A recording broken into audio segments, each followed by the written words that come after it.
Welcome to the Dispatch Podcast. I'm your host, Sarah Isger, joined by Steve Hayes, David French, and for the first time, our very own staff writer, Andrew Egger, while Jonah Goldberg's in Alaska. This podcast is brought to you by The Dispatch. Visit thedispatch.com to see our full slate of newsletters and podcasts. Make sure to subscribe to this podcast so you never miss an episode. And a little later, we'll hear from our sponsors, ExpressVPN and CarShield. Today, with the guys, I'll talk about the intra-White House feud over coronavirus, the debate over reopening schools. David will give us his definition of cancel culture as we discuss the latest battle over the soul of the New York Times.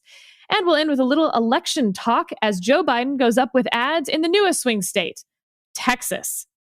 Oh, plus, what is the best fast food fry? A heated discussion as we debate McDonald's versus Five Guys and some surprise answers as well.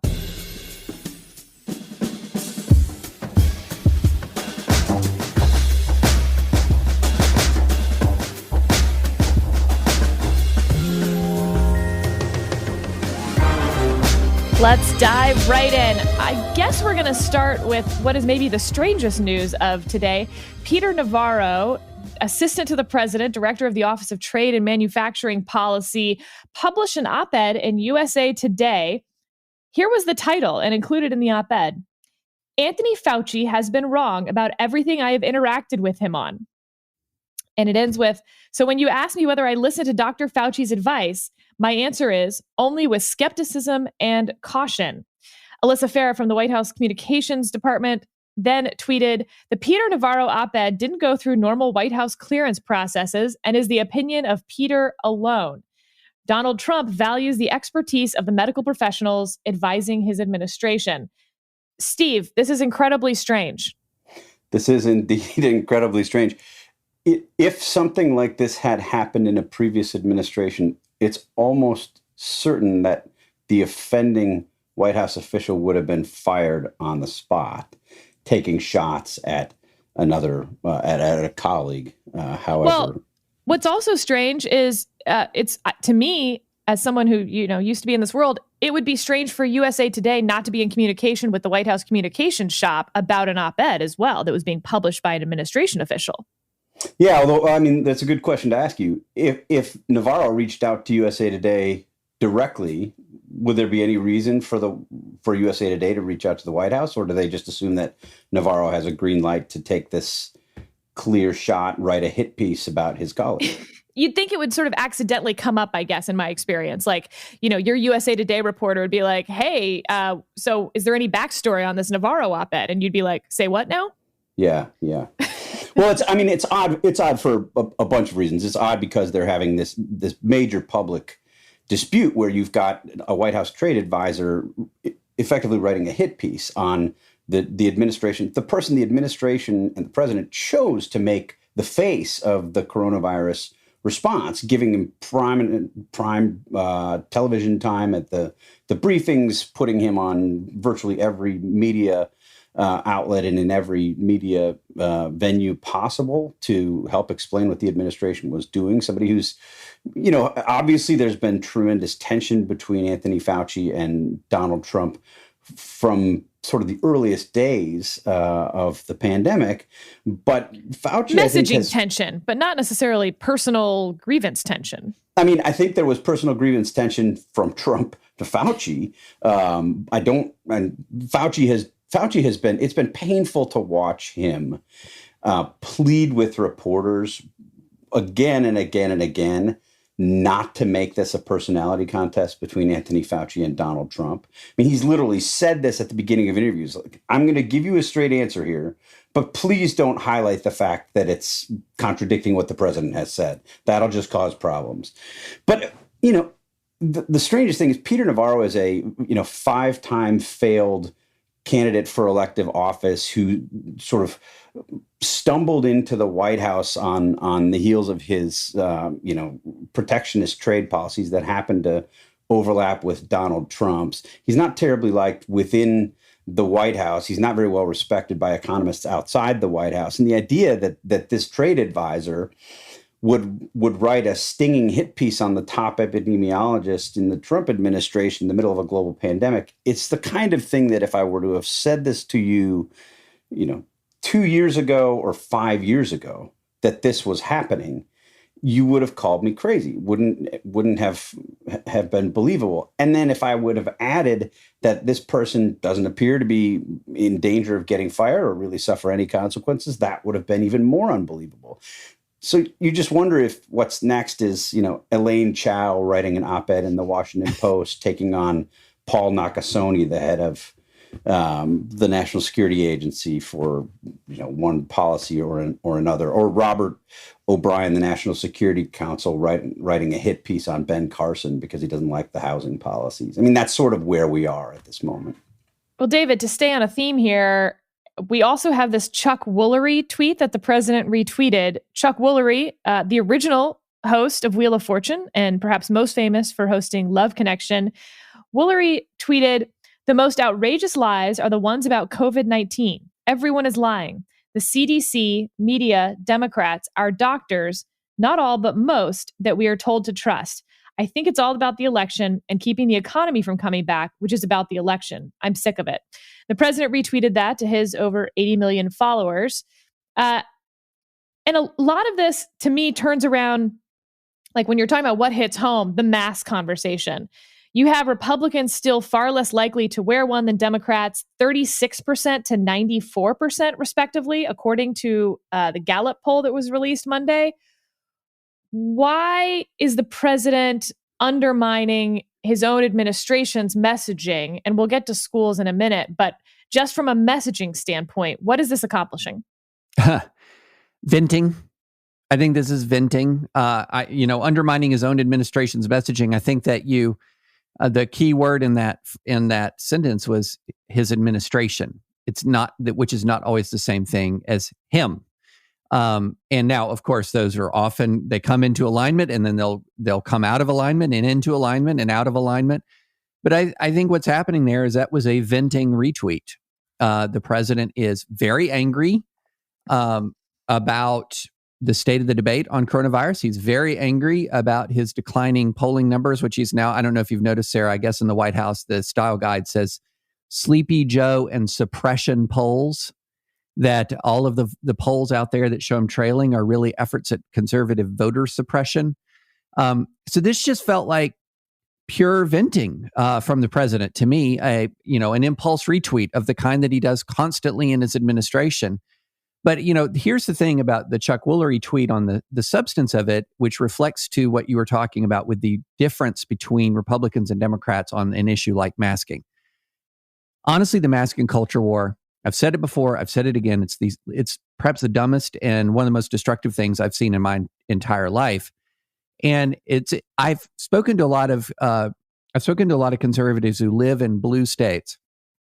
And when you hear them express frustration about masking, it's frustration like, when I was talking to our friend David Bonson on Jonah's Remnant pod yesterday, you're jogging alone outside in a park in DC and somebody yells at you for not having a mask on, like this sort of masking, public shaming that occurs in a lot of these big blue cities if you don't wear a mask, sometimes in places where there's no need to wear a mask.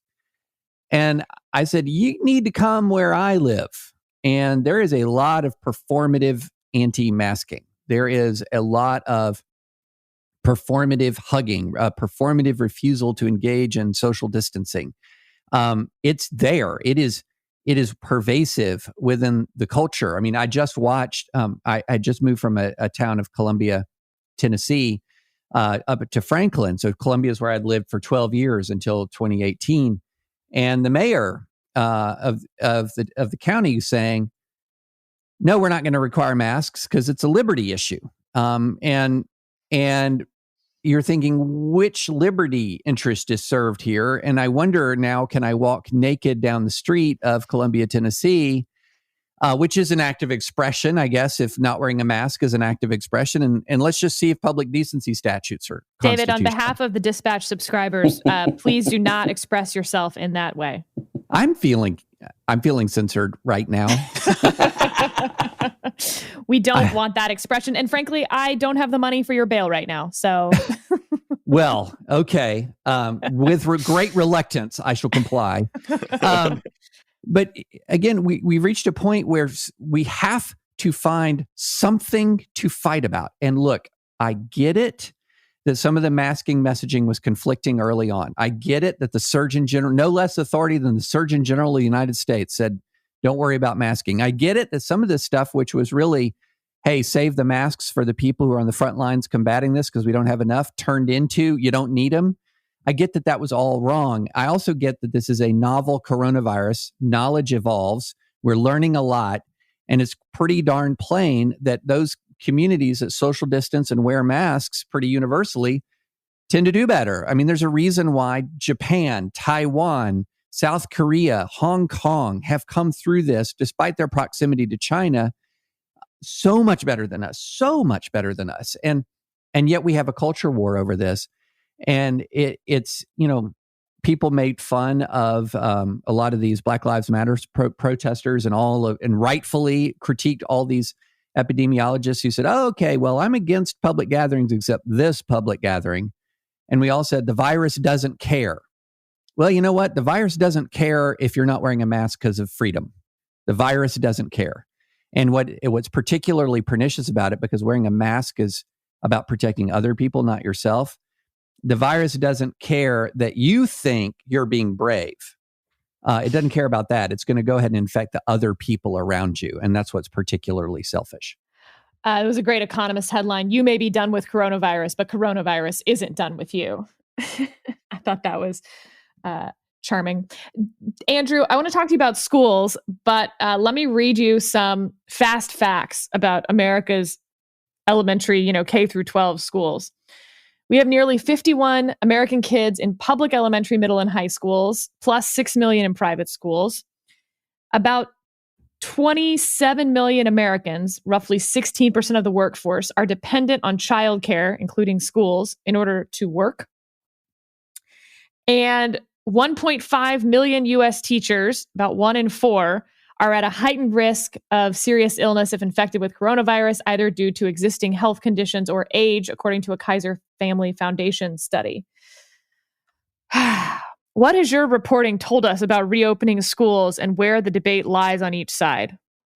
I think that you really lined out exactly what the problem is here, which is that it's really an unstoppable force meets an immovable object type situation with going back to school being sort of an unavoidable first step if we're going to have any kind of continued economic reopening. It's absolutely intolerable not to have school for all sorts of reasons. But then by the same token, very, very difficult and potentially dangerous to have all of this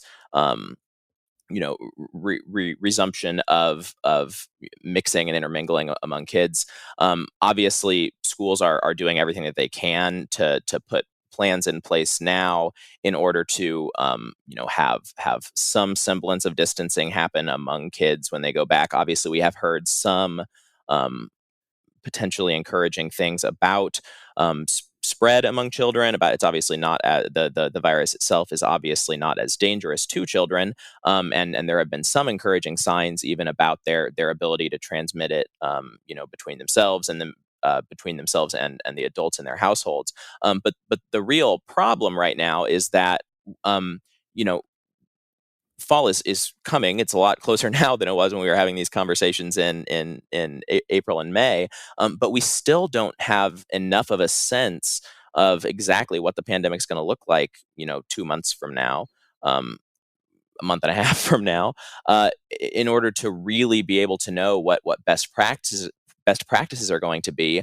But that doesn't mean we have the luxury to wait, because schools are having to put in place policies now that are going to guide their behavior over the fall semester. They can't wait until August 15th in order to decide what all these things are going to look like. And policymakers can't really wait either. So you have this this real churn going on right now where things are getting pretty bad in terms of cases and things. But primarily, I think because the death rate has not ticked up, you still have this window of kind of plausible deniability where some policymakers can just sort of say, well, we're still staying the course. There's still really nothing to see here. We're still, going along with the plans that we began to put in stone when we were still sort of assuming cases were going to be down over the summer, when we were thinking there was going to be a big dip, and then the primary issue was going to be, if they spiked back up over the fall, October, November, as opposed to the situation we're in now, where it's worse now than it was in terms of cases nationwide. It's worse now than it was in May, and certainly worse than it was in June. So it's this awkward, really awkward situation. My wife is a kindergarten teacher, and I'll just say, from her point of view, there's also a potential problem here with comparing what this semester is going to be like distanced versus what last semester was like distanced, just in term, and especially for younger children, in terms of just having established some sort of classroom rhythm, personal relationship with a teacher over months and things like that, that you were able to sort of live on borrowed time when it came to suddenly pulling everybody out, doing distance learning, having teachers basically just sending home work or teaching over Zoom or Skype or whatever. You were sort of able to draw on the resources of the built up momentum of the school year up till that point. And there's, it's an open question whether starting from scratch with new teachers and new rhythms and new routines and everything like that will even be as fruitful as, last year's very awkward learning setup will. So it was. So it really is it's a lose-lose situation at this point in a lot of ways, and which makes it hard to argue about as a matter of policy, because it's just sort of a question of what policymakers' priorities are, and a lot of information that we just don't know yet about what it's going to look like a month from now. Steve, Betsy DeVos, the education secretary, and President Trump have both discussed cutting federal funding if these schools don't reopen. And there's been some back and forth about how serious that suggestion is. About 8% of U.S. K through 12 public school funding comes from the federal government. 8% would be an enormous cut for a lot of these schools. Most of that goes to salaries and resources in the per student spending. How politically feasible would it be for the federal government to pull back funding in order to push these schools to reopen? I don't think it's politically feasible. I don't think it's legally feasible. I mean, this is congressionally authorized funding. And when Chris Wallace on Fox News Sunday last week put that question directly to Betsy DeVos, she couldn't answer it. And there's a reason she couldn't answer. He said, by what authority would you do this? And she couldn't answer it. Look, I think this is a lot of political bluster. Polls show that while a majority of Americans still do not want children to go back to schools full time, that number has been increasing among Republicans. The number of people who want schools open full time has been increasing among Republicans as Donald Trump has made this, a sort of part of his pitch to reopen the country, kind of despite the spike that we're seeing in cases.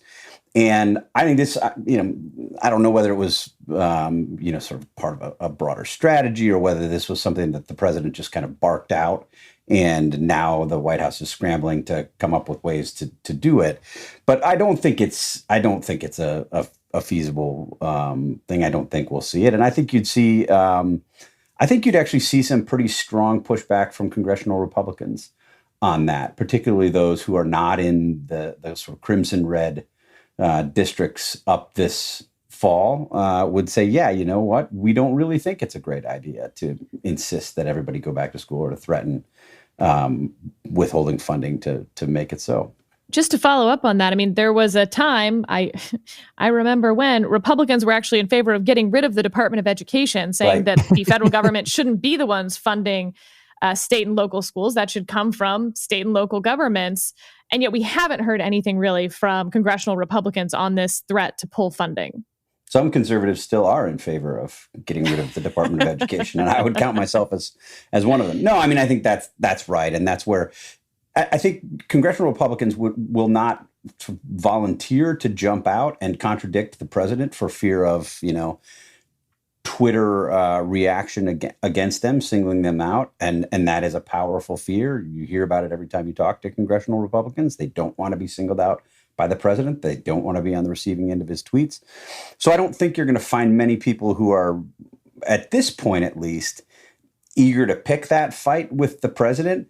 But I don't think we're very far away from that. I mean, I think if the president were to continue to push this and you're in a 50-50 district, or you're a Republican in a district that's gone Democrat for 8 of the 10 last elections, but you won in 2016. I think there will come a point, and we're reaching it, where you'll see that more Republicans up for re-election, both in the House and the Senate, will find it useful to distance themselves from the president. And this could be one place they do it. David, I want to transition over to your newsletter topic from yesterday and cancel culture as a whole.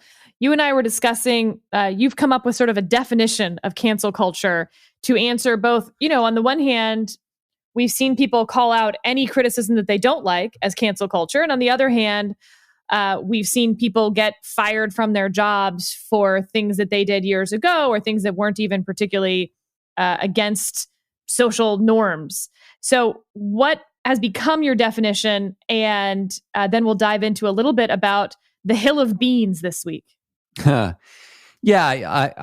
I think there was, after the Harper's letter that was signed by, I believe, more than 100 writers and thinkers, a majority more than 150. of them, more than 150 writers and thinkers, a majority of them on the left side of the aisle, supporting free speech, decrying cancel culture, although the term was not used in that letter, but that was the obvious intent of it. There was this huge argument that popped up online saying, is there even really such a thing as cancel culture?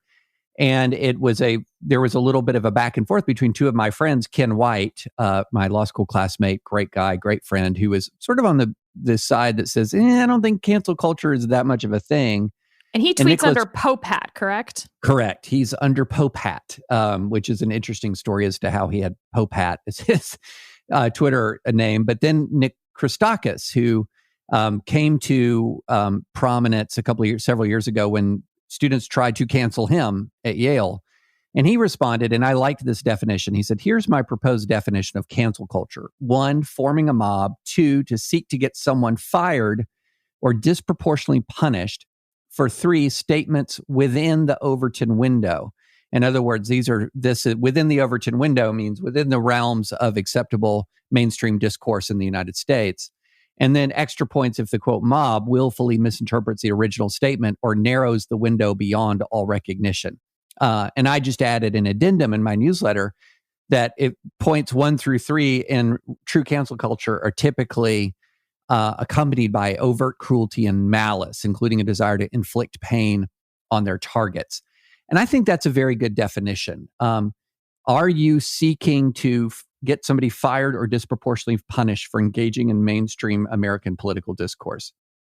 That, to me, is the definition of cancel culture.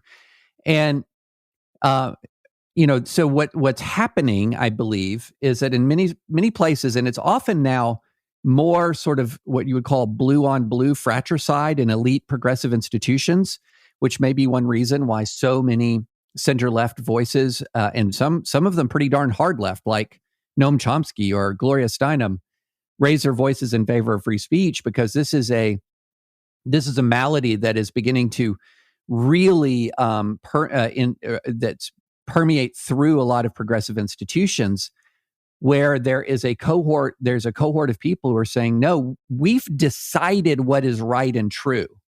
We have decided that. And the purpose of this institution is to promulgate and perpetuate our views. And dissent, not only is it welcome, dissent is actually harmful. It's harmful in the sense that it dilutes our ability to say what is we know to be true. And it's also harmful in that it inflicts psychological harm on people who hear it. But to push back for a second on that, what they would say, and what I've seen in the responses to the Harper's letter, is no, what's happening is that this is the first time these people have been subject to any criticism of their ideas outside of their own group of, cocktail swirling parties that are all very polite and hush hush. And so, yes, we're sending harsh criticism, and sometimes their bosses hold them accountable for that harsh criticism.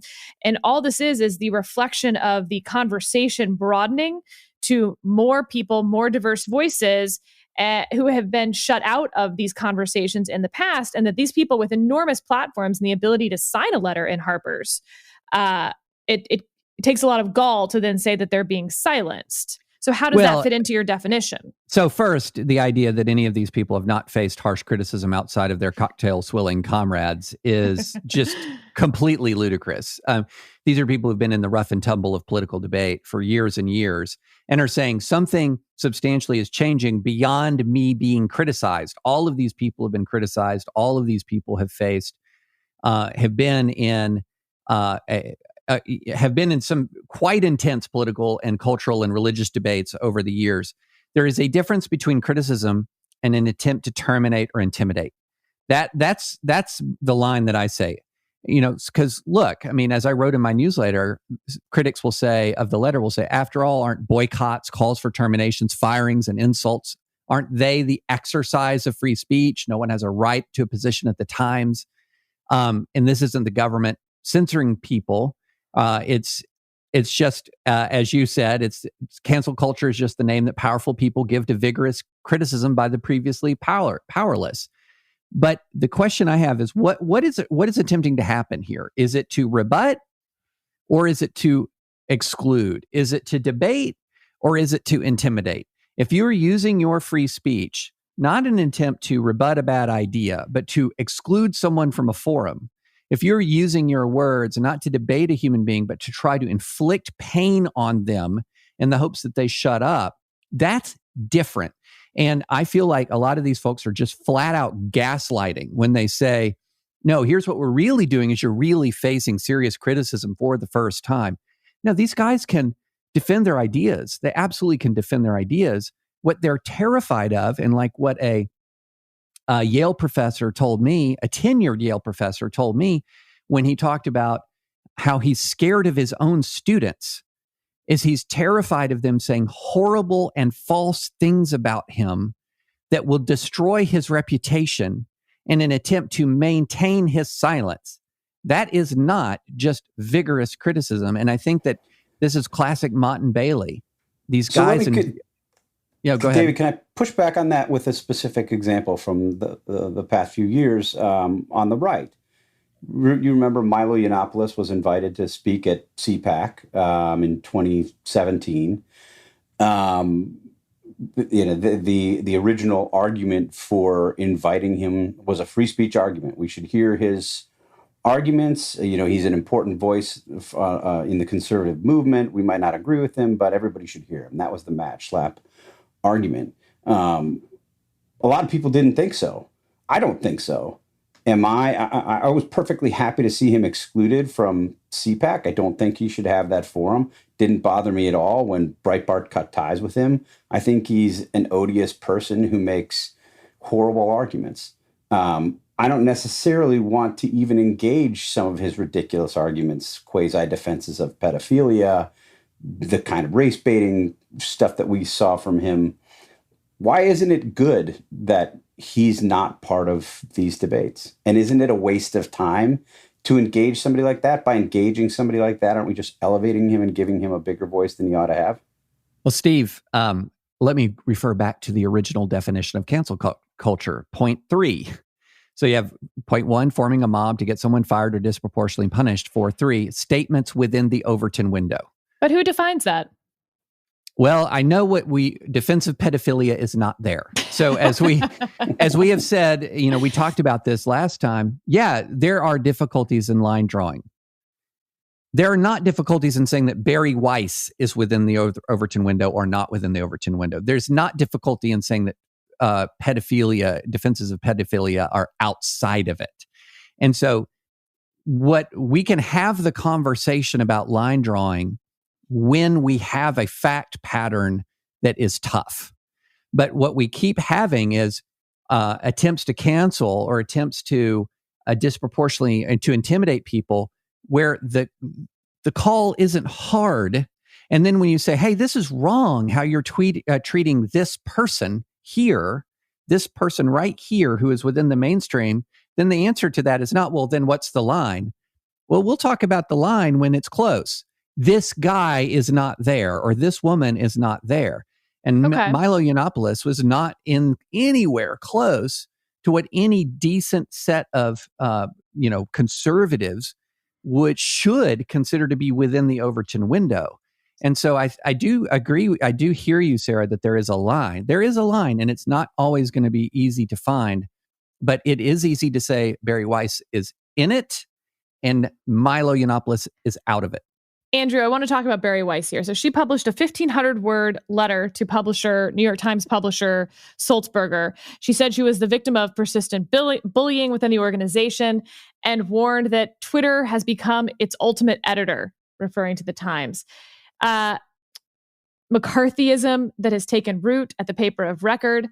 A new consensus has emerged in the press, but perhaps especially at this paper, that truth isn't a process of collective discovery, but of an orthodoxy already known to an enlightened few whose job is to inform everyone else. This comes after the New York Times fired her former boss, Times opinion editor James Bennett, last month in the wake of the Senator Tom Cotton op-ed about using the military to put down riots in the country.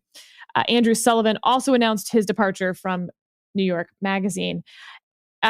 Andrew, to some extent, this is what I call a, quote, very online conversation that I think the vast majority of Americans do not know who Bari Weiss is, and they will not know who she is at the end of the week either. This will continue to be sort of among the Twitterati as we all, wring our hands and have something fun to talk about as we all sit at home. Also, I had someone mention to me, and I want to get your take on this, that to some extent, when someone like Bari Weiss, particularly again online in these very online conversations, tries to trigger the libs, she shouldn't be surprised when she then triggers the libs. And you compare Bari Weiss's treatment at the New York Times and to some extent Bret Stephens' treatment at the New York Times, two people who are sort of well known not to be liked by their colleagues, to Ross Douthat, who is potentially far more conservative than either of those two, just from a political, spectrum standpoint. What explains the difference? And does that mean that it's not politics, that it's something else?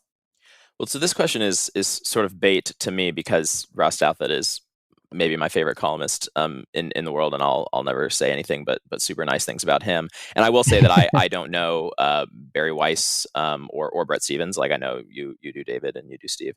So a couple thoughts on that. First, I do think it's important to note the fact that there's a couple different things happening here at once, right? I mean,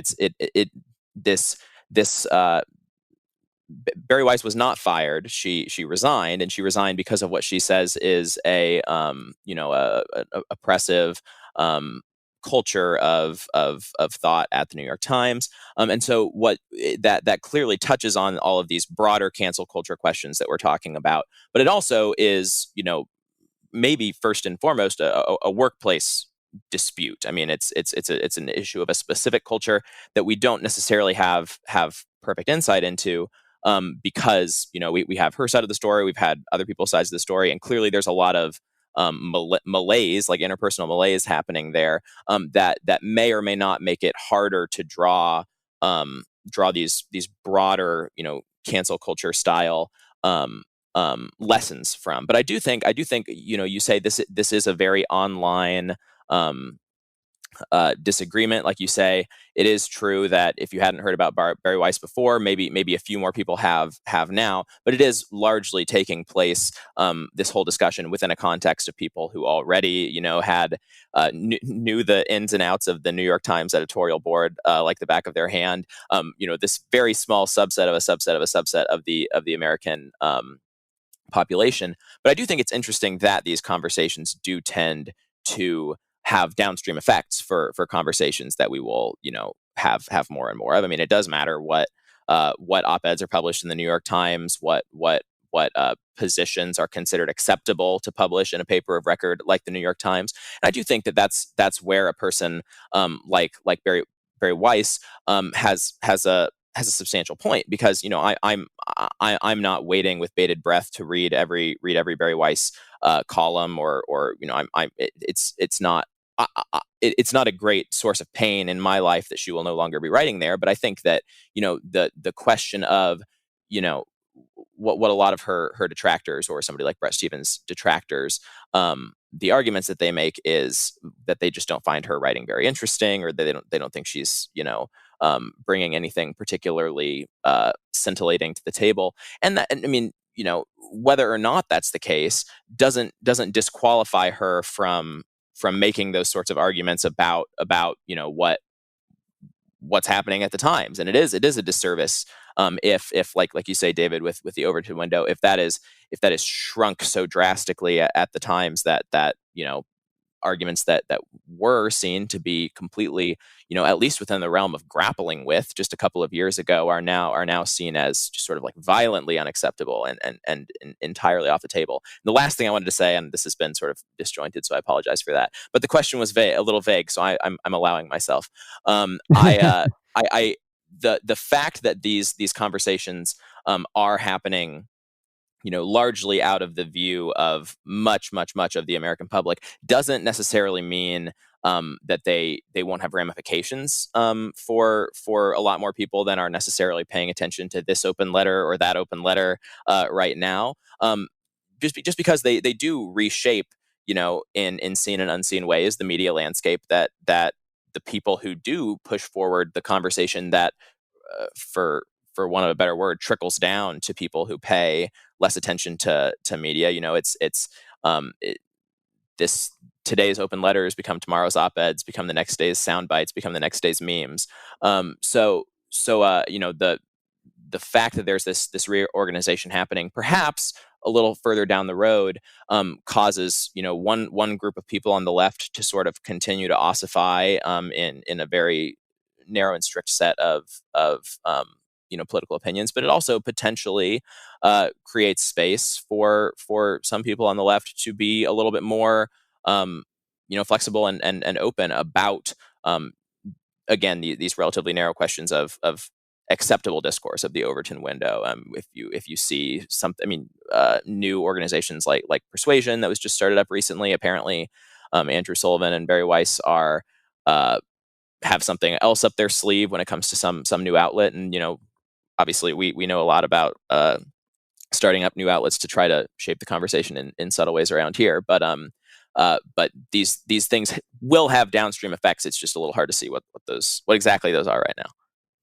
Steve, last Thursday, the president had a Rose Garden ceremony to announce his White House Hispanic Prosperity Initiative. The CEO of Goya was there and said, quote, "We are all truly blessed to have a leader like President Trump, who is a builder. This is what my grandfather did. He came to this country to build, to grow, to prosper. We have an incredible builder, and we pray for our leadership, our president." This started the hashtag Goya Way, which, you got to give it some credit. That was pretty good. The CEO says that he refuses to apologize and claims that there's a double standard because he also was at the White House in 2012 with Michelle Obama.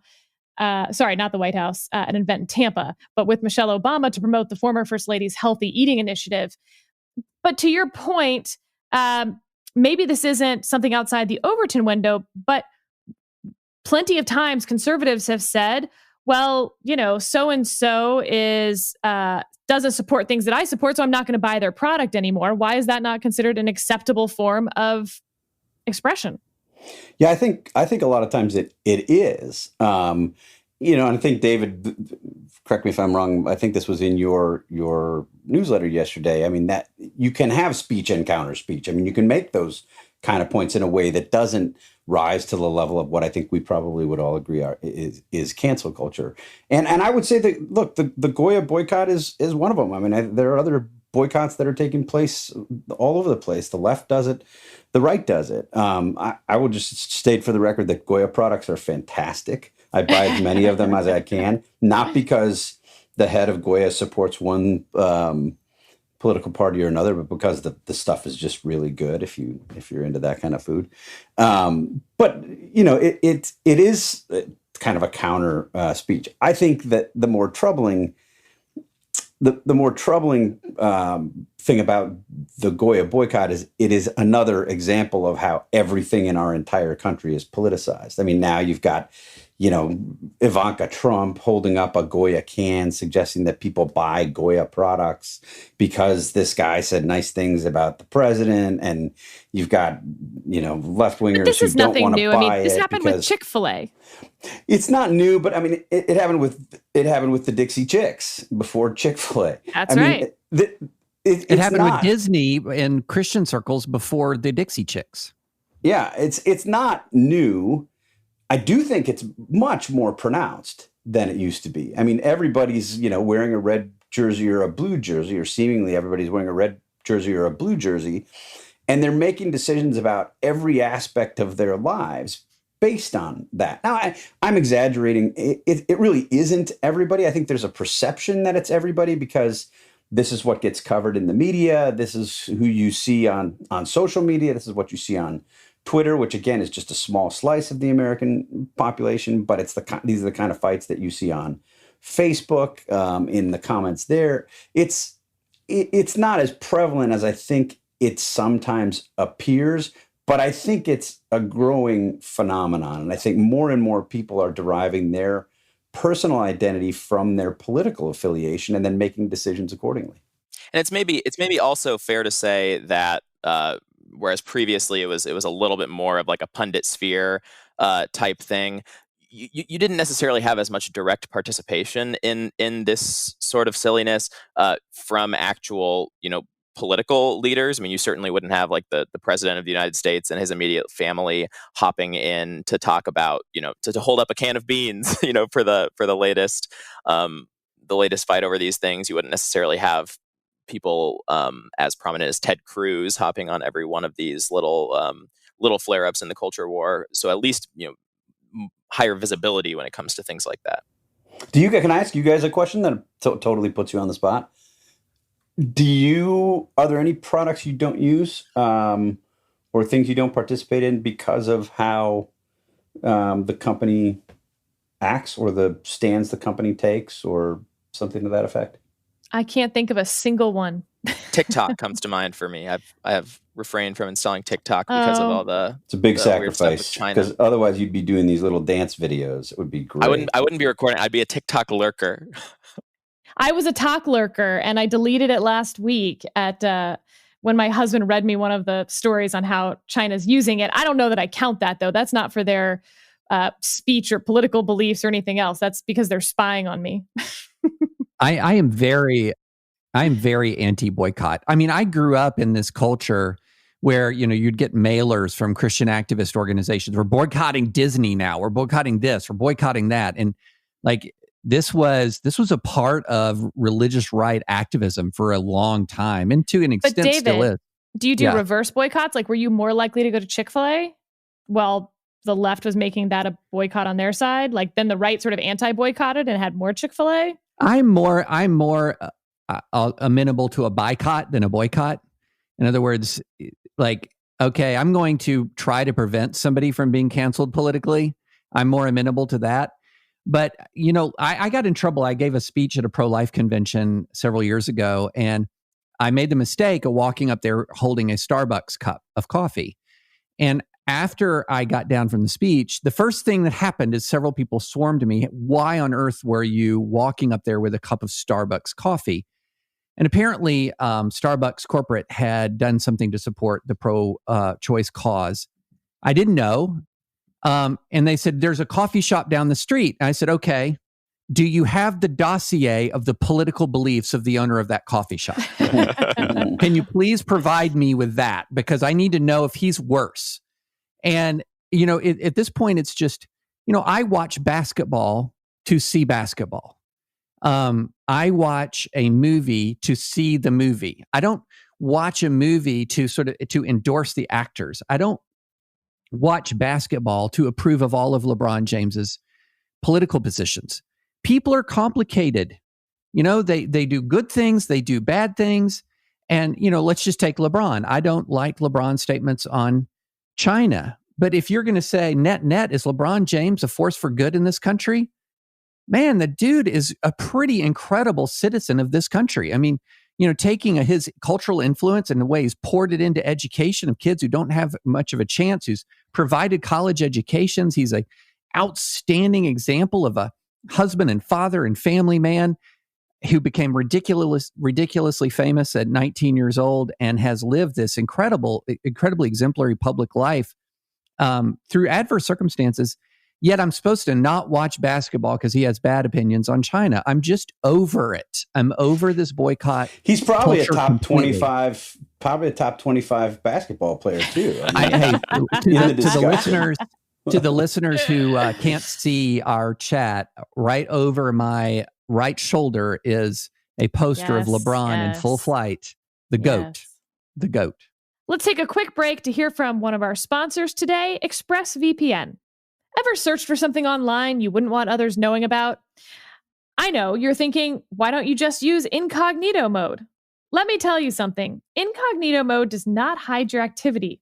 It doesn't matter what mode you use or how many times you clear your browsing history. Your internet service provider can still see every single website you've ever visited. That's why there's ExpressVPN. It doesn't matter if you get your internet from Verizon or Comcast. ISPs in the US can legally sell your information to ad companies. ExpressVPN is an app that reroutes your internet connection through their secure server so your ISP can't see the sites you're visiting. Most of the time, you won't even know you have ExpressVPN on. It runs seamlessly in the background and is so easy to use. All you have to do is tap one button and you're protected. ExpressVPN is available on all of your devices, phones, computers, even your smart TV. So there's no excuse for you not to be using it. Protect your online activity today with the VPN rated #1 by CNET and Wired. Visit my exclusive link, expressvpn.com/freedom, and you can get 3 months free on a 1-year package. That's expressvpn.com/freedom. expressvpn.com/freedom to learn more. Okay, let's do a quick election wrap. Joe Biden has gone up with ads in Texas. The latest CBS poll has him within the margin of error, 46-45 in Texas against Donald Trump. This ad features 15 different people wearing masks at various points, including Biden himself, where he says, "Stay safe, wear a mask. This virus is tough, but Texas is tougher." Joe Biden continues to lead in a bunch of the swing states: Arizona, Florida, Michigan, North Carolina, Pennsylvania, and Wisconsin. Only a couple of those he needs to pick off to win the election. Steve, David, and I talked about this on Advisory Opinions earlier this week.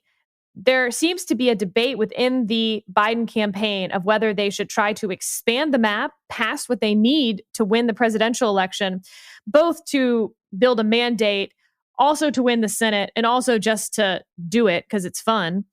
Or is that hubris in the face of 2016, and they should simply, focus their concentration on Pennsylvania, maybe North Carolina, maybe Michigan, and just win this thing and move on later?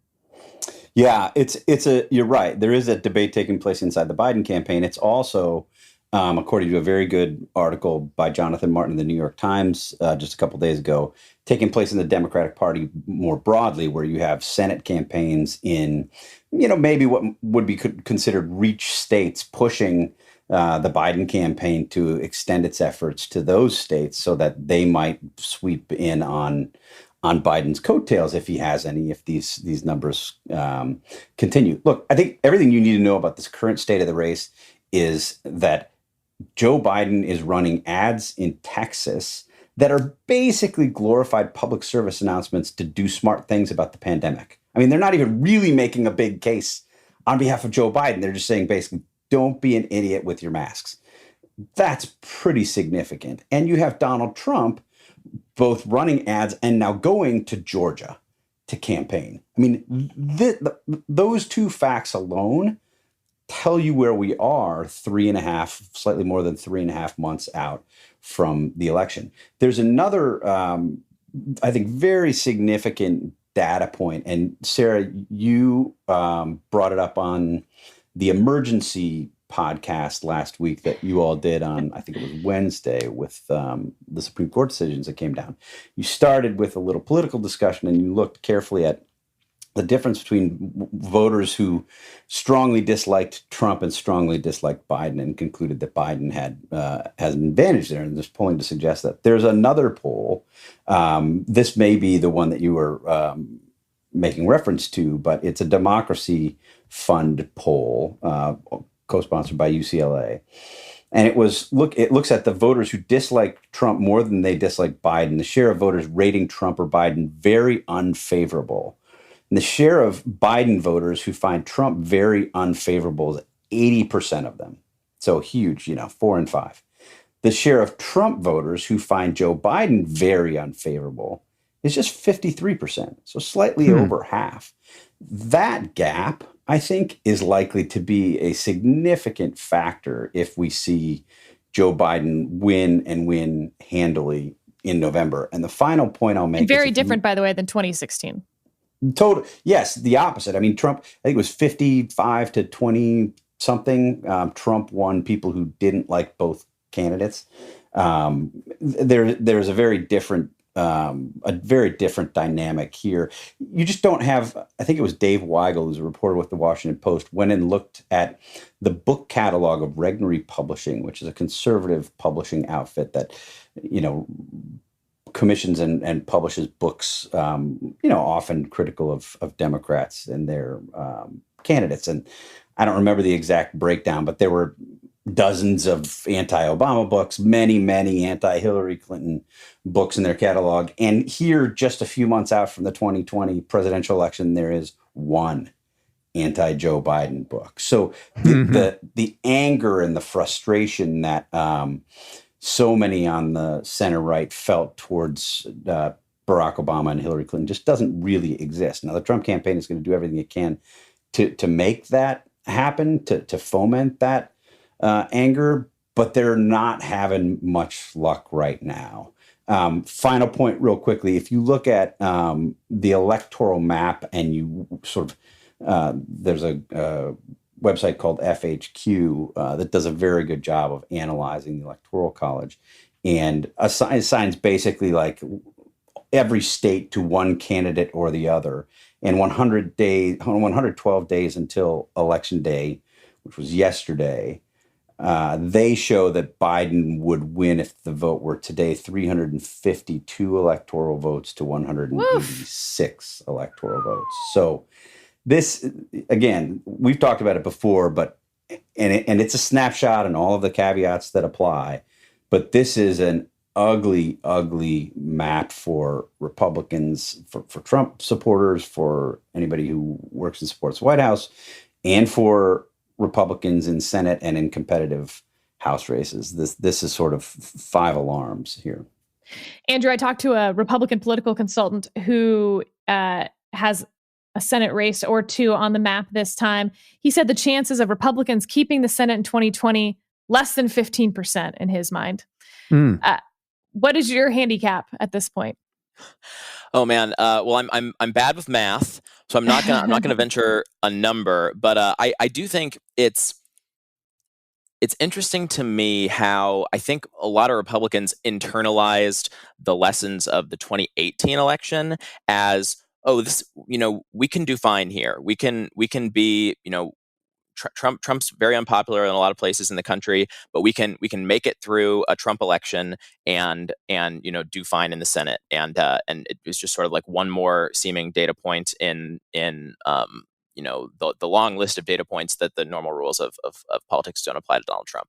But the Senate map was incredibly favorable to Republicans in 2018, and it is not that way this time around. It's a much worse uphill battle in terms of who's just which third of the Senate is defending their seats. So I would not be I take no issue with the math of the consultant you're referring to. It's going to be tricky. And I mean, obviously the fact that that Trump is explicitly on the ballot this time doesn't exactly help in a lot of these places. David, Jeff Sessions lost his primary last night. And Trump had endorsed Tuberville in Alabama. He endorsed Ronnie Jackson. Trump endorsements are actually doing very well in Republican primaries still. Yeah, I mean, Trump is still very popular amongst Republicans. I mean, he and it makes sense that he would be, because he essentially orients his presidency towards his base. I mean, this is sort of the most base fan service presidency I've ever seen in my life. And so, yeah. Now, the problem is you cannot become president of the United States entirely on the strength of the base, especially when your opponent isn't Hillary Clinton. So, yeah, that doesn't really surprise me at all. I mean, look, Trump made Jeff Sessions a hate object after he recused himself from the Russia investigation. I mean, he was relentless, just absolutely relentless. And Sessions was running against an opponent who, quite frankly, I mean, Alabamans had no reason to dislike Tommy Tuberville. I mean, I guess Alabama fans had some reason to dislike Tommy Tuberville, and that might make some sense in the abstract, but correct me if I'm wrong, isn't Sessions also an Auburn grad? Not an Auburn grad, but he is an Auburn fan. So, that canceled that out right there. But yeah, I mean, when Trump made him a hate object, and Trump, and this is a red state, and Trump has been engaging in an awful lot of fan service to his base for years and years, it should surprise absolutely no one that Trump is still popular with Republicans, especially in an atmosphere of negative polarization, especially, in the face of the hostility from the left towards Trump. All of that makes a ton of sense. It doesn't make a ton of sense as a strategy to be reelected as president of the United States. And I do think there is one important thing about this sort of fan service for the base that is worth explaining its significance. For years, activists on issues are used to being frustrated with their president in power, because they will have an agenda of A, B, C, D, E, and F that they want, and they've worked for their president to make that to get a president in power and to enact their agenda. And then the president gets in power after they've worked their fingers to the bone, and he says, I'm not going to A through F, I'm going A through B. Why? Because the president has one eye, not just on the base, but also another eye on making the tent wide enough for the party to keep and maintain power. For a lot of these issues, Trump has come in and says, I'm going to do it all. I'll do it. I'll use promise. I'll do it all for you. And for activists, this is like Christmas, except A, he doesn't really truly have the power to do that. And B, that complete investment in the base is off-putting to an awful lot of Americans. And so it creates this dynamic that is fan service, but it's alienating. And in addition to the tweets, is one of the reasons I think why, not just the tweets, but his demeanor and his character and his public presentation, et cetera, that he's departed from this past practice of keeping one eye on assembling a coalition. And he's just narrowing down on his core. And absent the Black Swan event that we've talked about, that's just not going to be enough. We should point out, and this is a sort of a nuanced point, that while it's true that he's had some success or pretty good success in his primary endorsements, and that, by playing to the base, as David suggests, he may be maintaining or increasing the intensity of support among his core.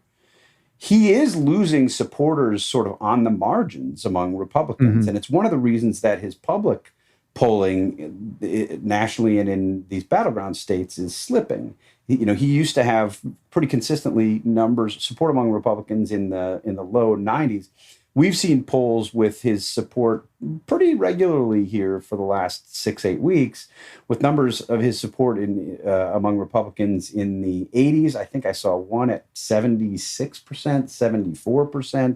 74%. There was a PRRI poll, I think, in early June that showed that reflected this slippage. So part of the reason that he's doing poorly is, he's losing independence in much the way that we saw him and the Republicans do in 2018.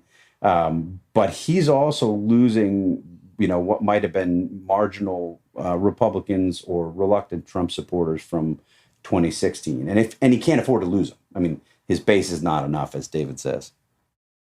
And a quick break to hear from our sponsor, CarShield.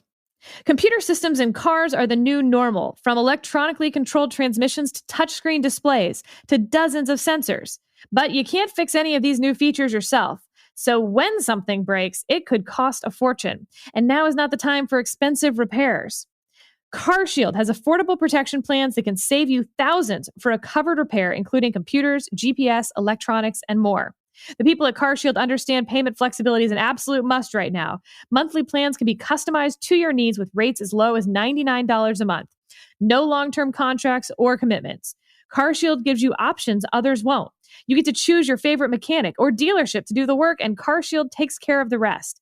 They also offer complimentary 24/7 roadside assistance and a rental car while yours is being fixed. CarShield has helped over 1 million customers, so drive with confidence knowing you got coverage from America's #1 auto protection company. For as low as $99 a month, you can protect yourself from surprises and save thousands for a covered repair. Call 800-CAR-6000 and mention code DISPATCH or visit carshield.com and use code DISPATCH to save 10%. That's carshield.com, code DISPATCH. A deductible may apply. Well, I want to end on a important note to me, which is that I still haven't really left the house in 4 or 5 months, however long it's been now. And the thing that I'm missing most today are French fries. So I want to get your take on the best fast food French fries in the country today. Andrew, we're going to start with you. Go-to French fry. What do you go for? In a vacuum, the best fast food French fry is the Five Guys French fry, just purely based on the fry itself. False. Do you do the regular As fry far or do you as- do the extra crispy? I do the regular fries there. Some of my friends like the Cajun. Cajun's fine. I like the regular. When it comes to best fry as paired with the meal, best fry that's suited for the full experience, it's In-N-Out. Wow, Andrew did not have that question in advance, but I felt like really stated with authority exactly what his feelings were. He stated some fake news with authority. No, exactly what the truth is what I stated. None of us had the question in advance, which is too bad because Andrew might have done some studying and come up with the right answers if he had. Actually, I changed my mind. The best fry. Sorry to do that. Sorry to cut you off. The best fry suited for the meal is Chick-fil-A's. Wait a second. There's a total change between In-N-Out and Chick-fil-A. I take back everything I said about Andrew's decisiveness. David, we're now to you. Andrew loses. I thought this was supposed to be the home of fact-based reporting and analysis. Yeah. The obvious correct answer to this is the hot McDonald's fry. Correct. Hot McDonald's fry. Once it's not hot anymore, it's second tier at best. But the piping hot McDonald's fry is still the perfection. best. It's the peak of the model. Steve? So it's in the discussion. So there are 3. The answer is there are 3. The McDonald's hot fry, I think the distinction that David is making is important. It is. Yes. It's not good if it's 15 minutes old or if they serve it to you and it's not sort of piping hot. It's also not good if it's not overly salted. Correct. If it's unsalted or lightly salted, throw it away. But that's true of all fries. So the top 3 are Chick-fil-A, again, must be salty. Cannot be undercooked either, which they do sometimes. Have to be crispy. The McDonald's fries, if they're heavily salted and hot. And the Arby's curly fry, which is it's an outsider, but it should be in the discussion. In particular, because of the 2 sauces you can use, both the horsey sauce and the Arby's sauce, especially if you combine them for the dipping. With that flavor that you get on the Arby's curly fry, I mean, it's in the discussion. Probably not the top, but it's definitely in the top 3. Arby's fry. No.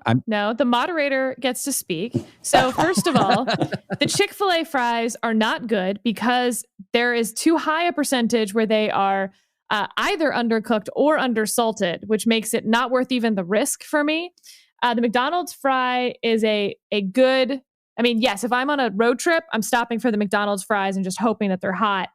But the real treat that y'all missed are the Wendy's fries with the Frosty dipped into the chocolate Frosty. Pretty good. What?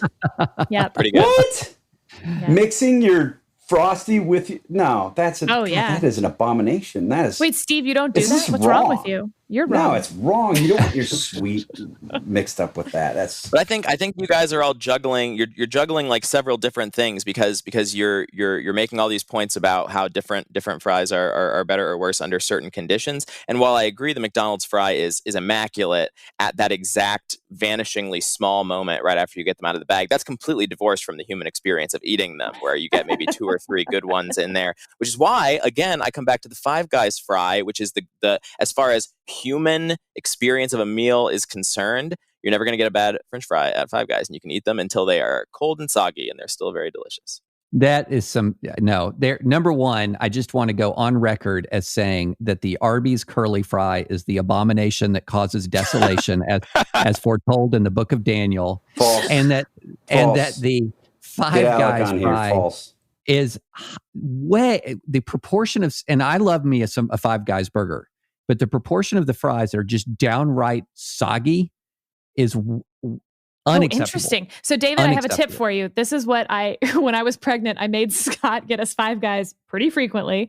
And he was sent with very specific instructions to tell them to overcook the French fries. And you just say like extra crispy, and they'll cook them a little longer. And it makes a world of difference, because I think that the regular Five Guys French fries are mediocre at best. But when Scott brings back the extra crispy French fries, first of all, also you you order a small, but they fill your whole bag with French fries. So also your value per fry is fantastic. But try that, David. That's good. Go and order the extra crispy. That's very good. It's the only way to get your wings too. If whenever you order wings, I mean, we're pretty much now at the point where you have to say, I don't do the single extra crispy. I do the extra crispy because otherwise there's a reasonably high chance that you're going to get some of those rubber wings that are, basically inedible, or you got to send them back. And I hate sending food back. It's just bad form. But the extra crispy, that's a good tip. I did not know this about the fries. That's just at Five Guys, or does that apply more universally? I don't know. I've only done it at Five Guys. I mean, maybe we should experiment. Maybe that's our next. Yeah, reporting. Yep. Do an explainer on fries. You heard it here first. Our assignment editor just assigned us to go eat a lot of French fries, and I am down for that. Thank you so much for joining us today. We look forward to talking to you next week. Make sure to subscribe, shoot us an email if you've got any complaints, or leave us a review on wherever you're getting your podcasts these days. Thanks again.